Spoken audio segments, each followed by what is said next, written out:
Hello, year ones.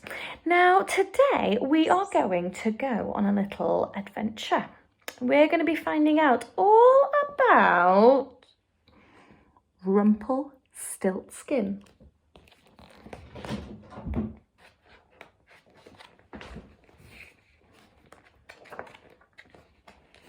There was once a foolish miller whose pride and joy was his beautiful daughter Isabel. She was sweet and gentle and adored by all. The miller was so proud of Isabel that he boasted about her day after day to anyone that would listen. Tulips start to bloom when my daughter sings, bragged the miller. When Isabel catches raindrops, they turn into butterflies. My daughter can even spin straw into gold. Soon the word reached the king, who rode to the village to hear the miller's amazing tales. Gold from straw? The king cried greedily. How clever! I command you to spin for me tonight. Wait, there's been a terrible mistake, shouted Isabel. But it was too late, and she was carried off to the castle. There, in the highest tower, was a small wooden spinning wheel and a mountain of straw. Spin me my gold, ordered the king, or I shall throw you into the royal dungeons. Poor Isabel tried everything she could think of. She pedalled the wheel and she twisted the straw, she pushed and she pulled, but nothing worked. And as the stars began to twinkle, Isabel started to cry. If only there was someone who could help me, she wept. Suddenly, there was a dazzling flash of light, and poof! A strange little man appeared. He had a sharp, pointy face and a glittering golden cape. I can spin straw into gold, the little man smirked, and I will help you for a price. But I'm just the miller's daughter, whispered Isabel. I have nothing to give. Here's my plan, he said. Tonight I will spin your gold, but one day, when you have riches beyond your dreams, I shall return. You must promise me my pick of treasure then. Yes, anything, Isabel agreed gratefully. So the little man sat down at the wheel. He spun it around, making coins and crowns and trinkets and trophies until the room glittered with gold. You saved me, sighed Isabel. How will I ever repay you? Just don't forget your promise, laughed the little man. And with that, he vanished. In the morning, the king returned. He was delighted. What glorious gold, he cheered. You truly are a wonderful girl. You must come and live in my castle. I'd like you to meet my son, Prince Herbert.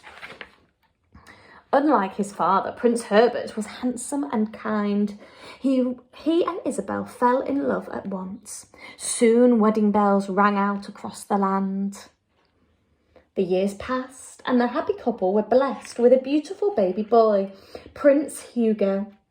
They were so happy, in fact, that Isabel forgot all about the little man. Until one stormy night, as the lightning flashed, poof, the little man appeared again. It's me, my pretty one, he cackled. I'm here for the treasure you promised.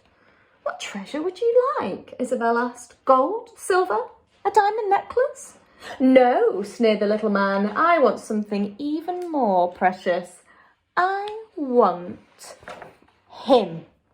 And he pointed right at baby Hugo. No, cried Isabel in hurry. You can't take my darling baby. Very well, the little man purred. How about a game? If you can guess my name before 3 nights have passed, you can keep your baby. And chuckling, the little man leaped into thin air and vanished. Don't worry, my love, called Herbert, rushing over. That horrid man will never take dear, sweet Hugo. On the first night, Isabel guessed all the names she'd ever heard. Nick, Ned, Norbert, Willie, Wally, Weatherby. No, no, and no, giggled the little man. That's not my name. The second night, Isabel and Herbert were up till dawn thinking up new names. Is it Bumperknuckle, Grumblegrunt, Wiggleboo? No, no, and no, cheered the little man. Not even close. Isabel was desperate. I can't think of any more names, she cried. Then we must find out "This little man's secret," said Herbert. "I have a plan." So the next morning, Herbert set out to search for the little man. He rode through the village, over the hills, deep into the forest, but the little man was nowhere to be found. Then, as the sun was setting in the woods, he saw a flash of a golden cape. Herbert hid behind a tree and watched as the little man danced around a fire, singing, "The queen will never win this game, Rumpelstiltskin is my name." "That's it," Herbert whispered, and he rushed back to tell Isabel. That night, the little man appeared one final time. "This is your last chance, my pretty one." "Let me think," said Isabel. She frowned and scratched her head. "Could it be Rumpelstiltskin?"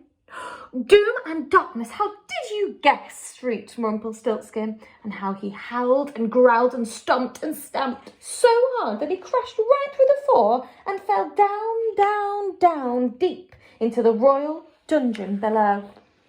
Rumpelstiltskin was never seen in the kingdom again. Hugo grew up to be gentle and kind and adored by all, just like his mother. And so they all lived happily ever after. Thank you so much for joining me for our story today. I will see you all next time for another one. Bye.